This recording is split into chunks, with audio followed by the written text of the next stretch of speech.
Is it excessive for the build-up to Christmas to start in September, October and November? Is it a December thing? Do you believe anyone when they say they don't have any regrets? This is the People's Countryside Environmental Debate Podcast with me, Stuart the Wild Man Mabbott, and him, William Mankler. Thanks very much for being with us. Thank you so much for listening to this podcast. We continue to create these episodes for you, and we're doing 2 questions per episode now, Stuart. Yeah, we answer listener questions, and sometimes they're not about the environment or nature, but we do try and bring it back to the environment if we can, but we can't always do that. We try and keep the big issues in your consciousness. We have a conversational style, and we try and break them down into bite-sized chunks and come up with actions. And we have meandering, roaming and nomadic conversations. Who's the first question from today, big boy? Alan from Northway in Oxford.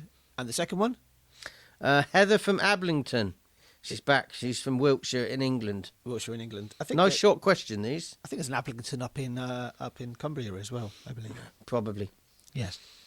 But yeah, so should we go straight? We'll go straight into it. No waffle today. Stuart. No waffle. You know, I'll let you get hold of the mic. There will be a bit, but go on. So Alan's question, Alan from Northway. Thank you again for your question. And you return to send these questions in. I hope that you sending the questions in means you're listening to these episodes. If you sort of waffle. Oh, that is waffle, isn't it? I was tempted. Waffles, waffly versatile. Yeah, advertising obviously doesn't work on you, does it? No. So Alan's question is it excessive for the build-up to Christmas to start in September, October and November? Is it a December thing?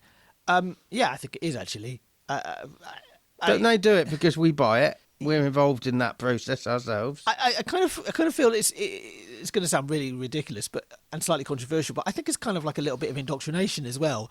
Like you're right. You can start buying stuff now for Christmas. You know, you can start buying stuff, and I do wonder that there must be people that actually buy things for Christmas and then they eat them or they use them up and oh wow, that should have been that should have been for Auntie Sandra. I'll have to go and get another one. So you think that is that a conscious thing on the seller's part, knowing that you're going to scoff it before Christmas and buy again? It's the carrot, isn't it? It's dangling the carrot in front of you. I mean, it doesn't get any earlier. I mean, it's always the 1st of September. The displays go up. Yes, but I've seen people start advertising in the middle of summer. Oh yeah, absolutely, advertising. Yeah, but the actual product and buying it. Yes. Garden centres are bad at that. I mean, we were at the other end of the spectrum, or the next big Christian festival, of course, is Easter. We saw Easter eggs in a local Sainsbury's, on the 30th of December. So it's like that starts really early as well. You and I also went to a garden centre last week, and they were clearing out the Christmas stock, and it looked like a bomb site. Yeah, there was nothing there. I remember. Is that what January really is, a bomb site? Yeah, and the thing is that a lot of people see January as being like the longest month of the year, and maybe because they've spent too much at Christmas, and I don't know. It's really fascinating how people see January. January's just another month for me. Yeah, for me, the notes are drawing out. So, you enjoy that process. I came out of the cinema last week, and I said to Min, my wife, that I looked at the sky and I said, look, it's like 6:15, and I can still see light in the sky. So the dark nights are definitely drawing out now, aren't they?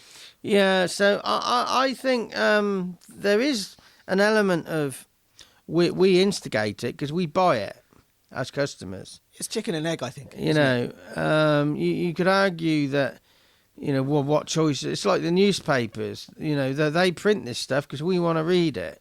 Yeah, but also there's an element of you print a load of old rubbish. Notice I didn't swear there because I'm tired of having explicit episodes. And let's just make the rest of the episodes for the rest of this podcast clean, shall we? Yeah, and and I just think there are some people out there that if you print rubbish, that they enjoy that stuff. Yeah, but I do think that the general public, the purchasers, we could actually say we don't want this. We don't want these displays, and just don't buy it.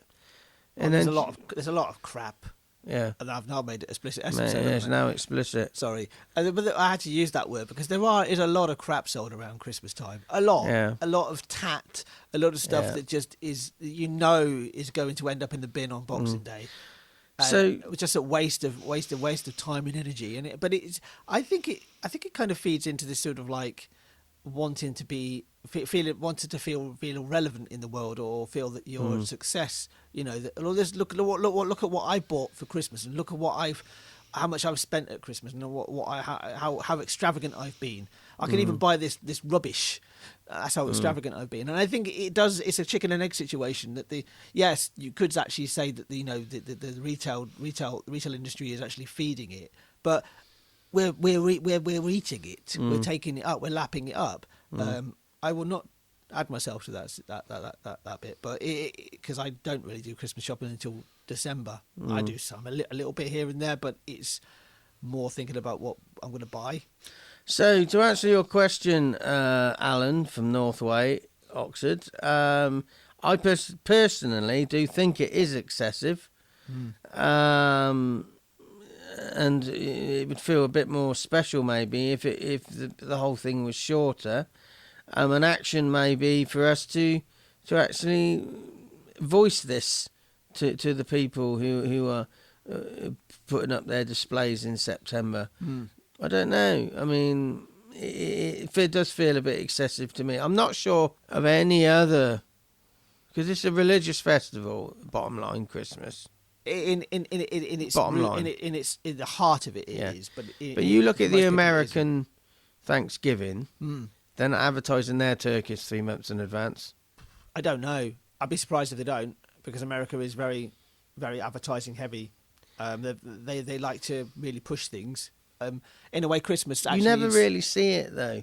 Well, we don't live in America. No, but I think you see the Christmas advertising. We put it out there, and they see it all over the world. On social media, we're talking about, looking forward to Christmas, blah blah, and you get these Christmas memes. I don't, for American people I know, I don't see a huge amount of. I may be wrong here. I may be completely wrong, but I'm not aware of Thanksgiving or even Eid or. But is that because it just isn't relevant to your own life, and it's not relevant to your part? I think maybe not relevant, but I am observant on this stuff. May not be relevant, but it's relevant to other people. So I try and keep my finger on the pulse of what's going on in the world. So an action may be to also to have a look at other festivals in other cultures and see if they're done in advance, to see if it's a human thing, and see how long it's been done like that. I mean, how long have we been advertising up until September for Christmas? I mean, that's an interesting action as well, is to look into that. It would be a creep. It's not a sudden decision. I know that when the ordering starts to happen in sort of like March time, you start looking at pre-orders. I remember I worked for a supermarket in stock control, and that's what was happening. Right. There's quite long lead times on certain things. So yeah, a lead time is how long it takes for actually from the order to actually getting it. Short question, but fascinating insight into culture. Yeah, my action would be just keep December for Christmas, and don't stress over don't start buying stuff in September. What's the environmental angle? The environmental angle is you just stop buying the crap basically, and don't buy so much food. The shops. I mean, I work for Tesco, so it doesn't really. This is not sponsored by Tesco, of course.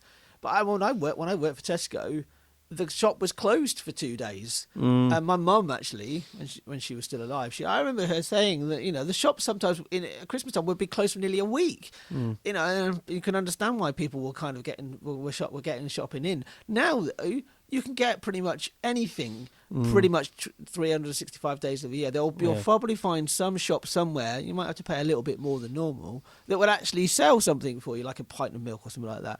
I remember working in the fruit and veg department. It was my first job at Tesco, and the amount of stuff. You'd have like people with 3 trolleys full of stuff. And then, like, how much of that would actually ever really be eaten? How much of that would be thrown away? How much of that are you buying because it's Christmas, therefore we get this? If you don't like Brussels sprouts, I personally love them myself. You don't like Brussels sprouts, don't bloody get them. Can you imagine how those people would behave in a pandemic? They're the ones who were getting all the bog roll. They were the ones getting all the toilet roll. Yeah, it's a real panic, but it's a very imagined panic as well. Thanks for the question, Alan. A bit different to your previous ones, and you've had a large number of questions we've covered, and we're happy to do so. So we're on to Heather in Ablington, Wiltshire, England. Another short question. So yeah, thank you, Heather. Do you believe anyone when they say they don't have any regrets? Well, do you have any regrets, Stuart? Well, I always say I don't have any regrets. Now, I think it's a mindset thing. So if people don't believe me, that's your choice. When I say I don't have any regrets, it's a mindset I refuse to get into because it's a spiral. So things have happened in my life that I may have done differently, but I did them the way I did them. And to regret just bogs you down. I consciously don't have regrets because I just move on. I say, well, okay, I made a mistake. I do that differently. I've learnt my lesson. Moving on. So if somebody says to me they don't have any regrets, I like to analyse how they've come to that, but I don't disbelieve them because I say it myself. Yeah, so I'm along very similar lines, Stuart. I regrets. I've had a few. I'm not turning into Frank Sinatra, which is probably good for both me and Frank. Yeah. Anyway, frankly, but. Too much Frankie Panky. Right, go on, crack on. This is going a bit off the rails now. Yeah. Yeah. So regrets for me are you're looking to your past, and then you're going, oh well, I should have done that and not this. But you have no control over whether you did all that or this because it's in the past. It's gone. So a regret is something you have done in the past or haven't done in the past. It's a lingering attachment, something isn't different. It's also hindsight. Yeah. I should have done this. You know, I had decisions last year to make, and I made a particular decision because I felt I had to, and I have very briefly thought about it, and I've cut it off relatively quickly, because it's like, well, I can't control my past self.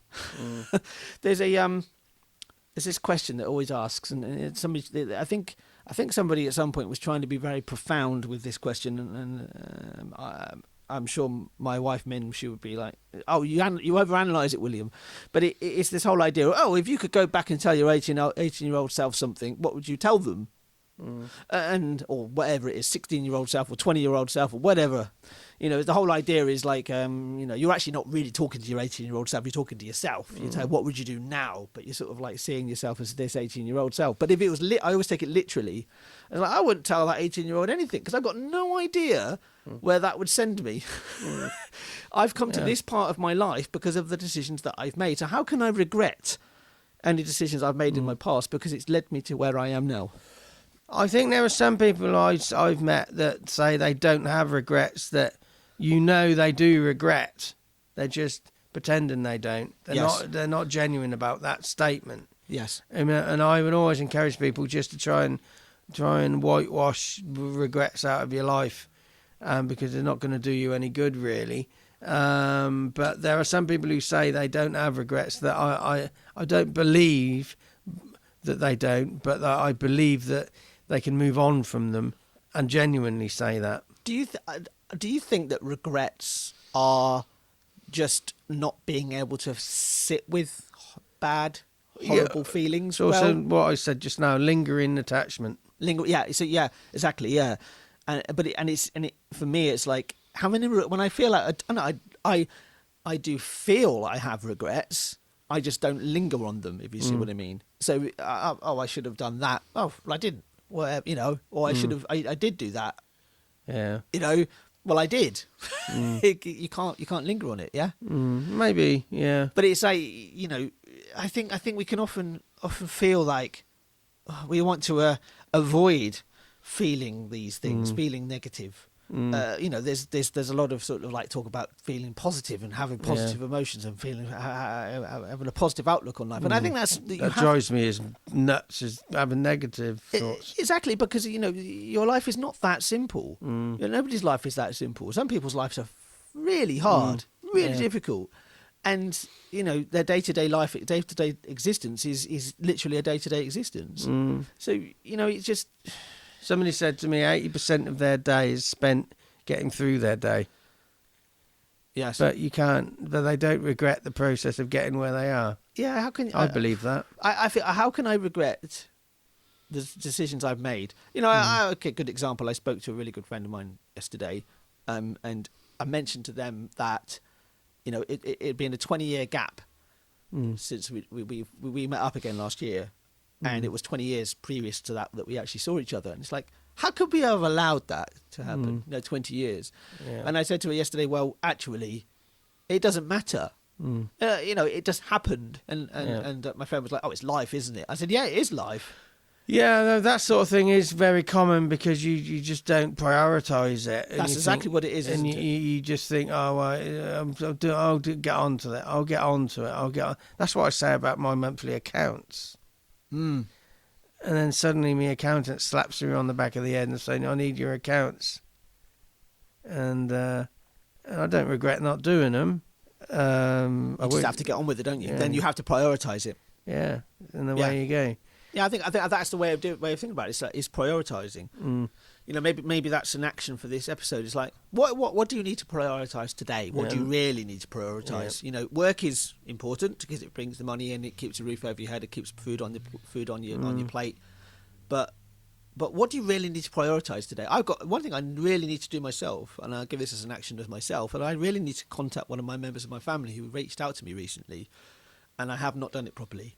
So it's like, I will go and give them a phone call either today or tomorrow. I'll go and do that's my action, and make it a priority as well. Because you don't know when that will not become an option, but that might not be an option soon. Yeah, exactly. So what is an option is listening to the next episode of the People's Countryside Environmental Debate Podcast. And the two listeners that have sent in questions for that one, they're returning listeners.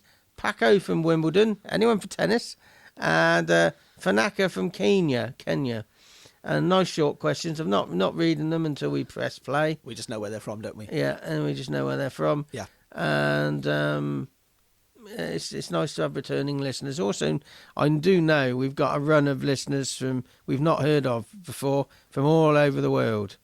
And I'll just have a quick squiz down. So maybe don't say the names of the people, just say where they're from. Ecuador. Okay. Stirling in Scotland. Yes. Montrose in Scotland. Yep. Alloa in Scotland. Sierra Leone. Altona in Germany. Arbroath in Scotland. Somebody must have shared something in Scotland. Eastney in Portsmouth, England. Alaska. Fish ponds in Bristol, England. Maldives. I'm glad you're listening to us over there. Turkey, South Holland in the Netherlands, West Province in Sri Lanka, Norwich in England, Jane in York, England, and somebody. Oh, so I mentioned someone's name there. And Manchester, England. I regret mentioning Jane's name. Anyway, so thank you very much for your questions today, Alan and Heather. I've been Stuart the Wild Man, but I've been William Manclow. And Stuart, you didn't really regret mentioning Jane's name, did you? No. I might regret a question.